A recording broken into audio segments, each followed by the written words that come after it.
like this younger generation likes the content rolled out quick. They like quick reactions to certain things, and maybe attention span is less as well. Maybe that's something we've People seen. aren't just watching these games for entertainment. They have real money on the line. They have skin in the game, and that really changes how these fans are engaging with I'm sure sports. it helped with recruits. They probably sat there and was like, "Wow, if I get to go to Clemson, I get 30 pairs of socks and 30 pairs of shirts that I don't even get to play with and stuff like that." So, yeah, so if I went and looked at the DMs right now, I'm sure I could find somebody in the last hour that has said, "Hey, Coach Bakich, I'm reaching out because I think I can play baseball here." But in reality, nobody sees that besides. Well, welcome back, guys, to the Tiger Den podcast, where we break down the biggest trends in the sports media. Once again, my name is Chris Perry, and I'll have my amazing co-hosts introduce themselves. I'm Aidan Mirren. Hello, I'm Tessa Miller. And I'm Nathan Inman. Awesome. And today we're going to be diving into chapter 19 of the textbook, and it's called The Fan as a Mediated Participant in Spectator Sports. And just for like a general preview, this chapter explores how fans have shifted from being more of a passive spectator to an active participant within sports, thanks to social media, different fantasy football leagues, and live streaming platforms. Yeah, and to kind of help us break it all down, we're bringing on a special guest, Cole Schmitt. Cole is an athletics communication intern for Clemson soccer and baseball. He's a social media analyst for Clemson baseball and has recently worked as a content correspondent intern for the Capital One Orange Bowl. With his experience in sports communication, digital content, and game day operations, Cole has a front row seat to how fan engagement is really evolving. So we're really pumped to hear his insights. So let's get into it. Yeah, it's going to be awesome. All right, so let's start by breaking down chapter 19, The Fan as a Mediated Participant in the Spectator Sports Industry. And this is by Nicholas Bowman and Gregory Kramer. Now, this chapter focuses kind of on how the modern fans are no longer just spectators, but active participants in the sports experience. And this is thanks to digital media, social platforms, and interactive technologies. Yeah, so I can start us off on this one. So, I mean, even just going back 20, 30 years, watching sports was when you would just sit on the couch or in the stadium and you would just experience the game. But today, when you look at it, fans don't just consume the sports, they engage with it within real time. So, I mean, with social media, fantasy sports, and live streaming, this has completely changed how he experiences the game. And I mean, for example, with the Super Bowl just finishing, I mean, that first pass interference call, I know tons of fans, when they saw that happen, they went right to Twitter or X, which just shows you how they're not just be like consuming the game just by sitting on the couch, they're interacting with it as well. Yeah, Aiden, I agree with that. And I think that's just like a huge shift that's happened because instead of just yelling at the TV like they used to, fans can now like tweet their opinions, interact with the athletes, and even influence how teams and media outlets cover sports. Like whether it's through Instagram stories, TikTok trends, or like fan driven memes, the modern sports experience is just way more interactive and we're seeing a lot more of it in real time. Yeah, just think about a Clemson football game, for example. During big plays, Twitter blows up with reactions, Instagram's filled with highlights, TikTok's filled post-game edits. It's all over social media. And as you just mentioned, Aiden, there's also a negative side of it that we'll get into a little later in the show, that really highlights some of the negative aspects more than just, the positive aspects of it. Social media isn't just a place where these fans can talk about sports, it's where they experience the game in real time. And it's not just with the reactions. Teams and leagues actually use fan engagement to shape their content strategies.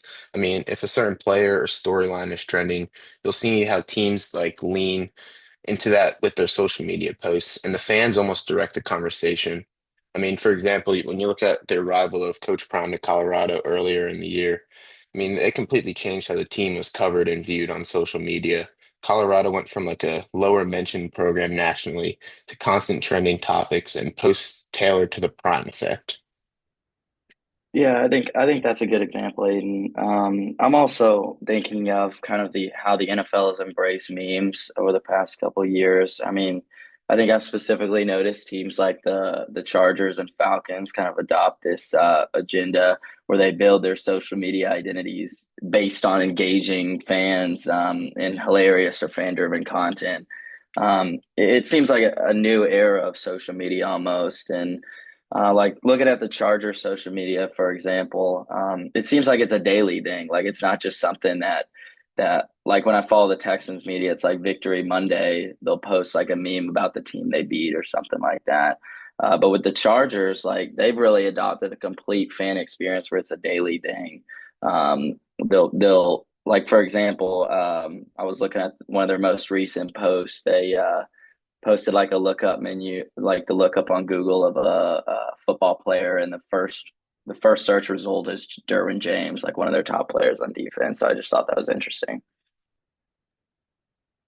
Yeah, and I think that another big factor too that's really changed like the fan investment levels have been fantasy sports and sports betting because now fans aren't just really just only rooting for their teams anymore. Like they're invested in the players, their stats, and even like micro moments of the game because they're wagering their real life money on it. So it means something more to them than it probably did in the past when betting wasn't as big. So if your fantasy quarterback is playing, suddenly like you're watching games you'd never care about otherwise. And I think it just puts a lot more at stake for not only the players, but also for the people and the fans watching and investing into their games. Yeah, fantasy football is a big reason I've actually watched football a lot more over the past few years. So I'm a Panthers fan, so there isn't much to watch on Sundays until this past season. We're picking it up a little bit. But besides just fantasy sports, sports betting is becoming a lot more mainstream. It seems like every commercial during a game is DraftKings, FanDuel, you name any sort of sports betting website, you're seeing a commercial for every 30 seconds. People aren't just watching these games for entertainment. They have real money on the line. They have skin in the game. And that really changes how these fans are engaging with sports. They're following analytics, the matchups, and even the injury reports way more closely than ever before. Yeah, I totally agree with that, Nathan. And speaking of control, it's not just teams shaping the conversation anymore. The athletes themselves are taking charge of their own narratives. And I mean, one of the biggest changes in fan engagement would be how athletes are now their own brands and how they interact with others. With social media, players don't traditionally like reach out to their audience anymore. Now they can like post directly to millions of fans on Instagram, Twitter, X, or TikTok. Yeah, Aiden, when you mentioned talking about brands and creating narratives for players, I mean, it's crazy to see how this has all changed so much in like the last 15 years. I mean, a specific athletes that come to mind could be like LeBron James or Travis Kelce. I mean, they really have their own personal brand, I feel like, just outside of the realm of sports or the sport that they're actually participating in. I mean, like just thinking about LeBron, for example. I mean, one, he's very active on social, so he's got like a big social media following, whether that's on Instagram or he's posting on Twitter, tweeting about different things. But I mean, he's also got like a business side of it as well. I mean, he's got an ownership stake in like Liverpool and um, as well as the Red Sox. And I mean, he's got commercials doing business deals with Nike or Taco Bell. I mean, there's a whole nother aspect outside of sports that's going along that encompasses kind of this brand identity, and I think that's really interesting to see.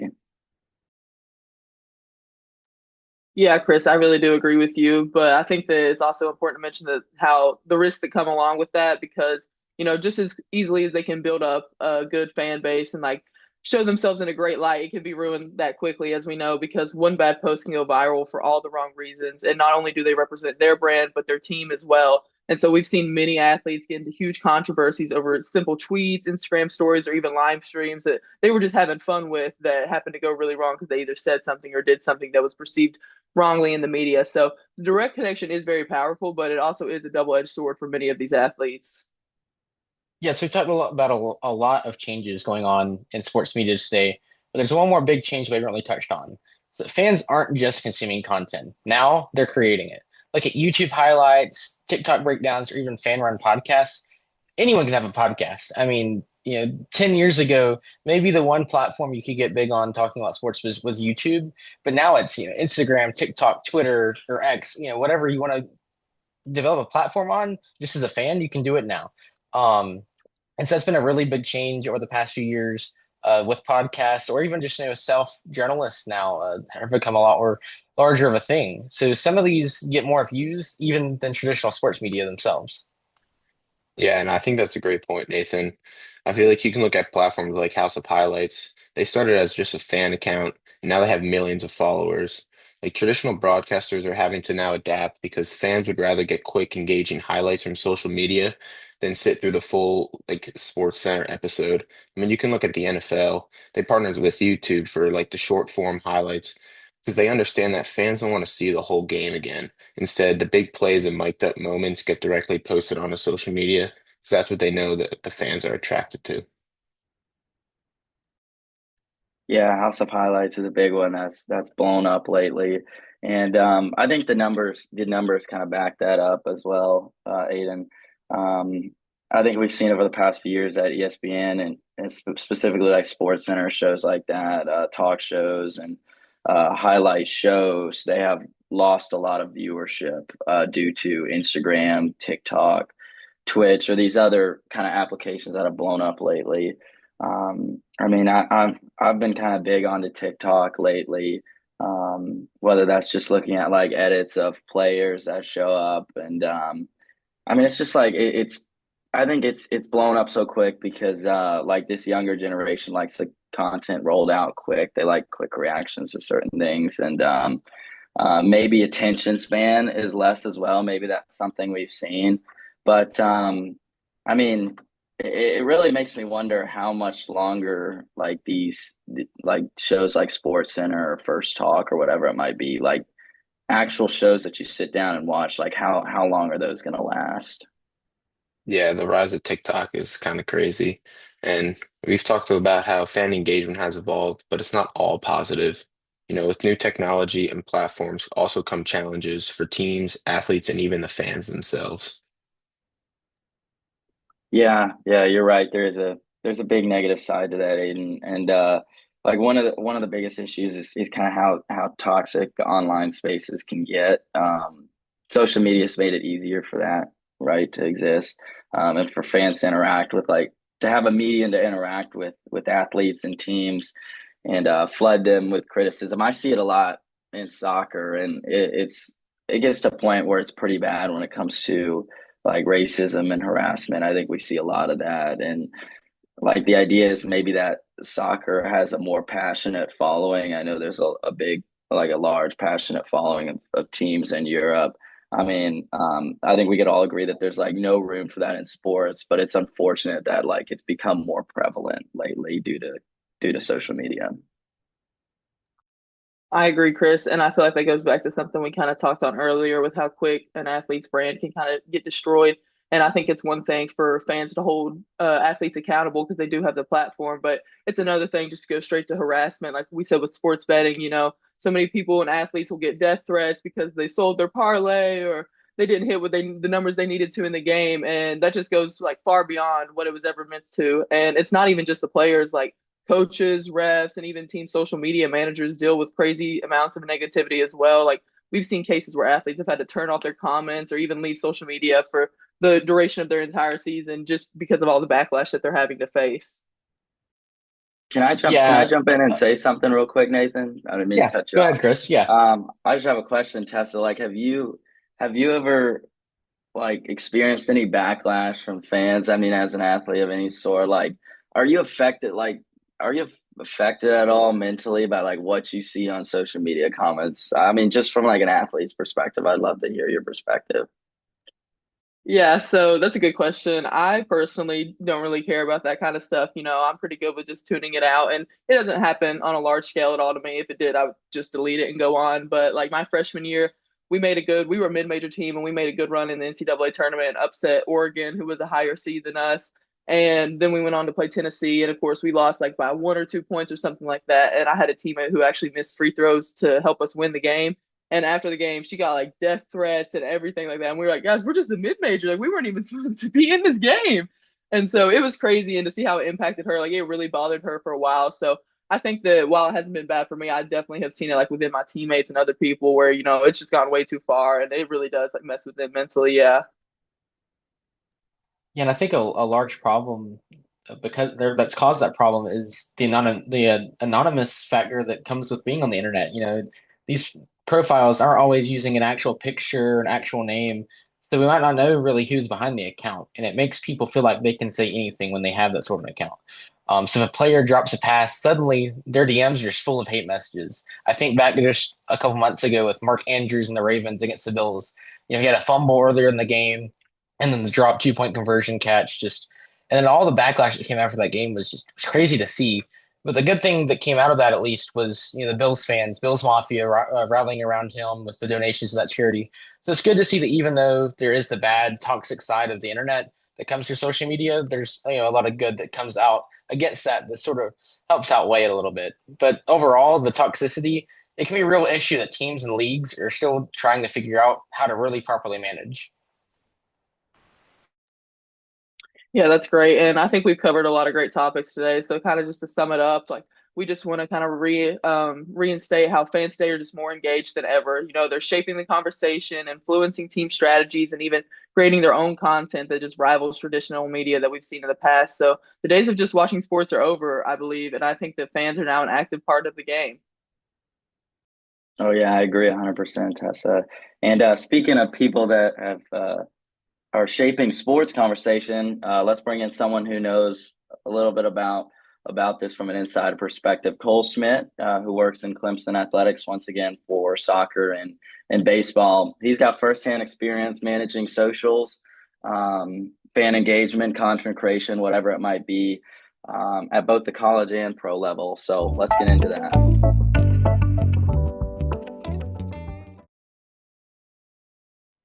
All right, so welcome back to the Tiger Den. The Tiger Den, excuse me. We're excited to be joined by a very special guest, Cole Schmitt, and he's been heavily involved in Clemson athletics. Cole currently serves as an athletic communications intern for Clemson soccer and Clemson baseball. He handles social media, mainly for Clemson baseball, but also does basketball and soccer. And he also recently completed an internship with Capital One Orange Bowl as a content correspondent intern. So, Cole, thanks so much for joining us today. Would you be willing to share a little bit about yourself and your journey so far in the sports industry? Yeah, so in high school, I wanted to work in sports and I didn't know what exactly I wanted to do yet. And one day it just popped in my head that I liked social media. I always had Instagram up, scrolling through IG stories, posts from other sporting teams, and I was like, oh, that'd be fun if I could do that for a sporting team, be behind the scenes stuff like that. And I went to my high school journalism teacher at the time, and she said that I should start working with the basketball team because they had a really good basketball coach that was into video production and photography and stuff like that. And so I started working for them. Saw Clemson when they were like somewhere on a job network or something like that that had great sport communication program. And then the first day I got to Clemson, South Carolina, I went to the athletic communications program at McFadden, got connected with Brian Hennessy, who's the associate athletic director, director of photography, and is the sports information director for baseball. And ever since then, I've been the baseball secondary contact, which is basically run all the social media and just work underneath the sports information director. And that's kind of my role also with soccer and then a little bit less with basketball just because it overlaps with baseball. But yeah. Well, thanks for sharing your story. But I'll start with the first question here, Cole. It's Aiden. With social media being such a dominant force in sports, how do you approach creating content that resonates with fans? Yeah, so I think it's important to understand your audience a lot, and then also what your goal is. So if I'll go with like football, for example. So if you go on Clemson football's Instagram page, they have a lot of cinematic videos, highlight videos, because their main goal is trying to recruit. They're as much as we as fans want them to create content that's engaged towards us, it's actually engaged towards recruits because their main goal is to try and recruit players for the upcoming next season and the next recruiting season after that, all the way up to like 2028, 2029. But if you go look at someone like the Kansas City Chiefs or the Philadelphia Eagles, like their content is strictly for the fans and for entertainment because their goal is to put out entertainment and get you to watch games, get you to make money, get you to buy things. So I think that's the most important factor. Baseball obviously is directed towards recruiting, but I like the professional industry more, making entertainment, but can't really do that as much here. Hey Cole, I'm Tessa. And so we were really about to follow up and ask a question kind of about the fans and how now they're expecting content at like much faster rates and almost like on demand at times. And I know that you said it was for recruiting purposes, mainly like football and stuff, but given this, in what ways do you think like having to post these interactive posts and the 24/7 content is like allowing fans to seemingly become more active participants? And how do you think it kind of influences like the relationship between the fans and the athletes or the teams that they're following? Yeah, so I think I'll answer the first part of your question that you were saying, like it interacts with them a lot more these days than it did like 5 years ago. You got videographers, photographers, people that just handle social, run cards, stuff like that. 5 or 6 years ago, I know my boss always talks about that it was just him and he did everything. And now all you see, like I said, is the highlight videos and the graphics and the photos and the cool stuff that we all put out on social media. And that wasn't the case 6 years ago. But yeah, there's a lot more people that are involved in it now. Like the football team probably has 20 people that are involved in taking care of one social media, and that might be 10 videographers, three photographers, three graphic designers. Um, and that's just honestly the world we live in, and I don't know what it'll look like 20 years from now, but that's how you keep a fast-paced environment, because if you only have one person running it, you're not going to get that much content out and that fast. Baseball, when I started my freshman year, it was actually just me and another dude, and now we had like six people in the dugout with us yesterday at South Carolina. So things move a lot faster, but that's when things move faster and you get content out, it's better for the fans because they see it in real time. If somebody scored a goal in a soccer game and I posted it 10 or 15 minutes after it scored, it gets a lot more engagement than if I posted it 2 days later. And so it's obviously really important to get stuff out as quick as possible and engage with the fans, get higher impressions, and overall for Clemson, increase recruiting chances. Hey, cool. I'm Nathan, and I just wanted to ask, for the off season, for many teams can create just a bit of a lull in the social media content that's pumped out. So what have you seen Clemson baseball do to fill those gaps and still manage to create engagement during that time when there's not nearly as much going on as there is during the actual season? Yeah, so that's a good question. The content we put out in the off season is very hard. It's very thought out. Like we're in season now and we don't really have to worry about it that much because the content comes from what happens on the field.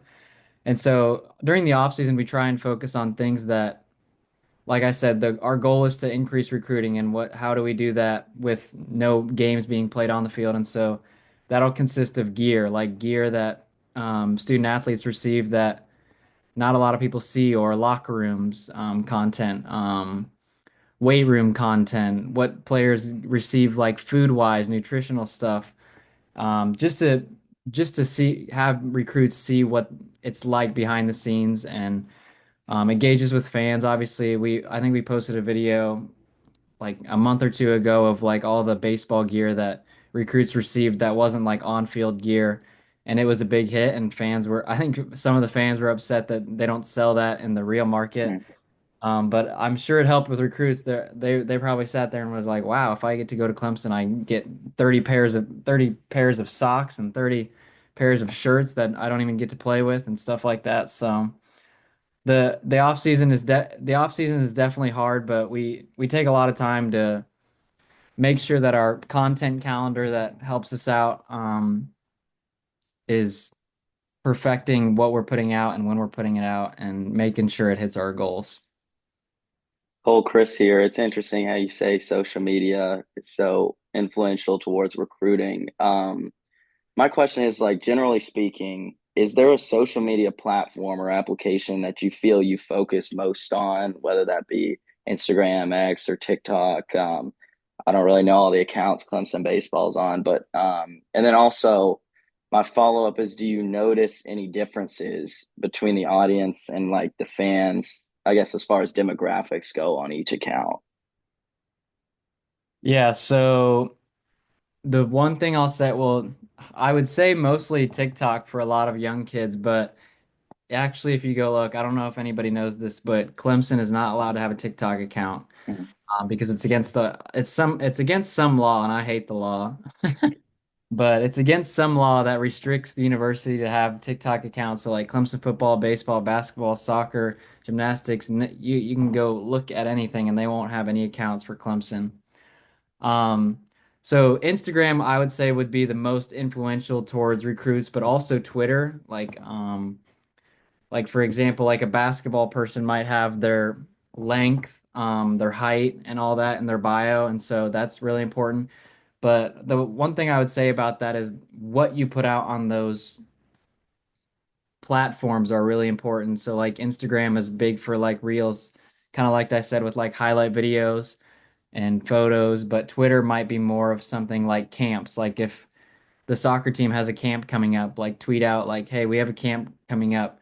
Register for a recruiting visit," or something like that. And then Facebook's obviously like we like our target audience on Facebook is like 40 to 60 year olds that are kind of the mothers and fathers of potential recruits.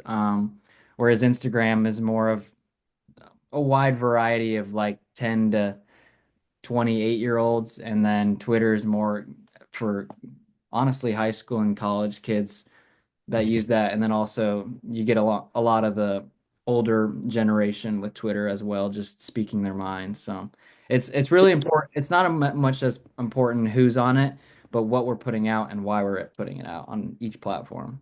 Can I throw something out there as well? How often do you get um, like prospective high schoolers reaching out in DMs, Instagram DMs, or Twitter, like to Clemson baseball? I mean, obviously, see that running that account. Like, how prevalent is that?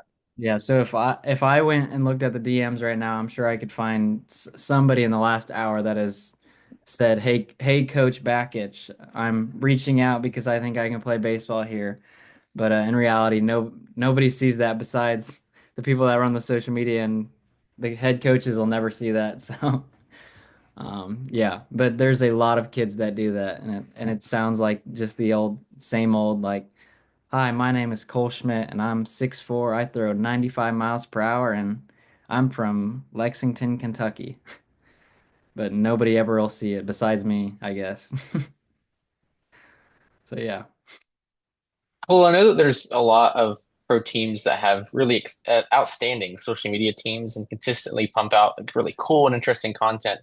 Are there any teams or leagues that you look at for inspiration or to help generate ideas? And if so, how do you translate that to make it fit the Clemson fan base? Yeah, so there's two teams that come to mind, and I actually hate both of the teams, but I love their social media teams. The first one's the Philadelphia Eagles. I think that they do a great job of, I think they reach their goal in the fact that their city and fans are very cocky, passionate, just very outgoing and very, I mean, cocky and passionate is probably the two main words I'll say, and that's how their social media team acts. And on it's not a bad thing; it's genius, honestly, because it resonates with the fans. So that I love the Eagles. The other one is Duke. I think Duke puts a lot of behind the scenes content out that a lot of recruits would like to see. That like John Shire, their head coach for the men's basketball team, what he tells players and how the players are acting after he tells them. So the Duke men's basketball team and the Philadelphia Eagles are probably the two accounts that I get a lot of ideas from. But here and there, there's other accounts. I've gotten, I've even gotten some things from like South Carolina women's basketball, Texas football. But my whole entire social media page is filled with ideas that I get on a daily basis. But the Eagles and the Duke men's basketball team are ones that I feel like I'm seeing over and over again. So. And I know the like the Savannah Bananas are bringing their unique baseball style to Clemson soon. who's going to be huge. As someone who works closely with the baseball team and understands fan engagement, what kind of impact do you think this is going to have on the Clemson community and like the fan experience? Yeah, so I'm sure you guys know that they played the Clemson baseball team back in November. Honestly, like I don't know if I have one one opinion about that, and it I, I'm honestly speechless because like I really don't know if it's gonna work out in the long run or it's not gonna work out in the long run. I feel like I know how it's gonna work out for the actual team itself and the Clemson baseball fans, but like the Savannah Bananas bring a whole other audience of fun and having a good time at the ballpark and um I mean, they sold out Memorial Stadium, which holds 81,000 fans, and that's obviously nowhere near what the Clemson baseball team holds. So I'm honestly very curious. I don't know whether it'll attract more fans to the Clemson baseball team. I don't know if it'll attract more Savannah Banana fans just in general. I'm very curious to see how it works. And I mean, this is their first year going into like football stadiums. Obviously, they went into Major League Baseball stadiums last year. But yeah, I'm I've met Jesse Cole in person and he makes my mind swirl. He always talks about the fact that he makes like 100 ideas in a journal every single day. And 99 of those are really stupid, but the one gets implemented. So he's a very intriguing guy, but too much for me. Yeah, I think that's one thing for sure. That there's going to be a lot of curiosity, and no one's going to know what to expect when the Savannah Bananas come to town. And I think that kind of goes along with my question. We talked a little bit earlier in this segment about like toxic behavior and like online harassment or backlash when it comes to social media posts and fan interactions. Um, so Cole, before you like create posts, how much do you think about like negative reactions from fans and followers? Um, and do you think there's ever like often a conflict between being authentic and post versus like regulating and censoring content to fit maybe like a narrative or agenda of the Clemson brand? Yeah, so I'll answer the first one first. We definitely think about what could be the possibility of happening or repercussions of posting something. Um, I mean, anybody can comment on any post and have toxic behavior. That's just the social media world we live in right now. But like certain things like I mean, like I don't know if you guys know, but like from 2 years ago when we lost to South Carolina in football, they didn't tweet the final score. And I mean, like South Carolina was probably in their mentions blowing up their social media handle for like 30 straight days. And then they ended up posting the final score like January 20th, like 30 days after it happened. And like stuff like that just gets put in the spotlight and can have a detrimental effect, not on a brand, but just your overall image and how people consider your social media page. But also, like this past season, South Carolina football posted like "Stay in your corner, little bro." Um, I mean, just yeah, you have to be careful with everything you say, and there's definitely things that we do.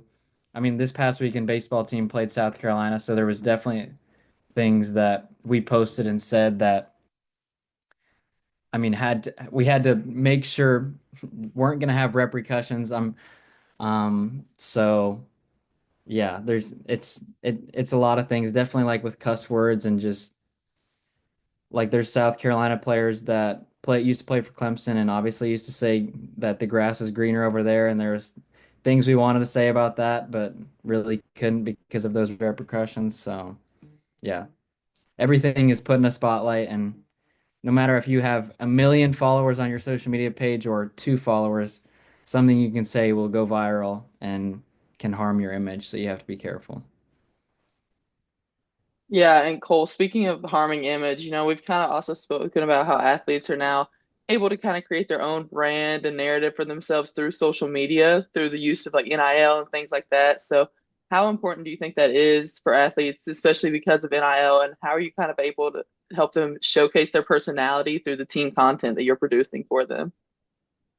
Yeah, so I really like that part. I know that not everybody does and not everybody has to do it, but like specifically for the baseball boys, we try to help them out as much as we can. We had the social media director for Clemson Athletics come in and talk to them a couple months ago about just creating their own brand and being authentic. Like one of you guys said earlier, um, and people want to see like the behind the scenes content and how you're performing. And so like we have our one of our pitchers is creating a brand and he like throws sidearm like when he throws a baseball. And so he calls himself Subby University because he's a submarine pitcher and he has like 10,000 followers now on Instagram and is always creating content of like how does the Texas Rangers bullpen look or what is the point of view of like hitting my pitch? Like, so he'll put a camera on a batter and then he'll pitch to the batter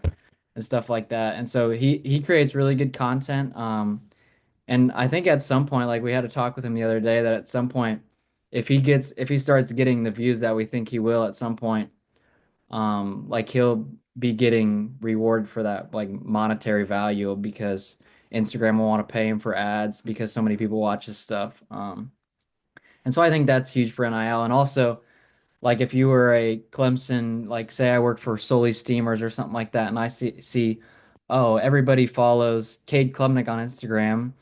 Well, let's get him to do an Instagram advertisement about Solely Steamers. And so social media plays a big role in that in NIL these days. So I'm really excited to see what that looks like 10 years from now. I feel like every athlete is going to have a high social media following, and we'll see how that works out with how many advertisements go around. And before we let you go, Cole, do you have any final thoughts or advice for those looking to get into the sports world, as it's like a very competitive field? Um, I I would say don't email, don't text, don't do any of that. Just go. That I mean, that would be my first thing. I think when I got here, like the day I got here, I emailed, like seriously, like the day I arrived, like I arrived on a Tuesday and I emailed like three different people and none of them answered until like or they didn't answer at all. And then like Thursday of the week I got here, I was like, you know what, I'm just gonna go into the athletic department basically.